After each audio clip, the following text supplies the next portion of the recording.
السنه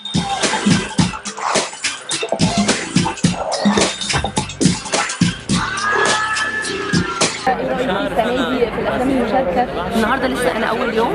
دايما انا بالنسبه لي ببقى حريصه جدا ان انا اشوف اكبر كم افلام ممكن ان انا اشوفه. بالنسبه لي المهرجان هو تفاعل مع الناس، ان انا اشوف افلام يمكن في الايام العاديه ما بقدرش اشوفها، افلام من اوروبا، افلام عربيه ما بتتعرضش عروض تجاريه، فدي بالنسبه لي بتبقى فرصه غنيه جدا ان انا اتعرف على الافلام دي.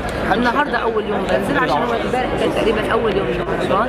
شفت فيلم الجزائري، فيلم مرزاق عرواش اللي هو افتكر دلوقتي اسمه كان النهارده. كان النهارده. الفيلم تحفه، فيلم حلو قوي. لو في عرض تاني بنصح كل الناس انها مدام كوراج، اسمه مدام كوراج، بنصح اي حد انه يشوفه. ودلوقتي هدخل الفيلم المصري، فيلم كريم شعبان المخرج.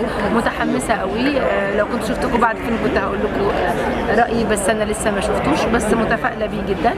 وحاطه جبت دلوقتي البروجرام، قعدت لسه ما عملتش، بس بعمل دايما ان انا بقعد اعلم الافلام المهمه اللي انا عايزه اشوفها.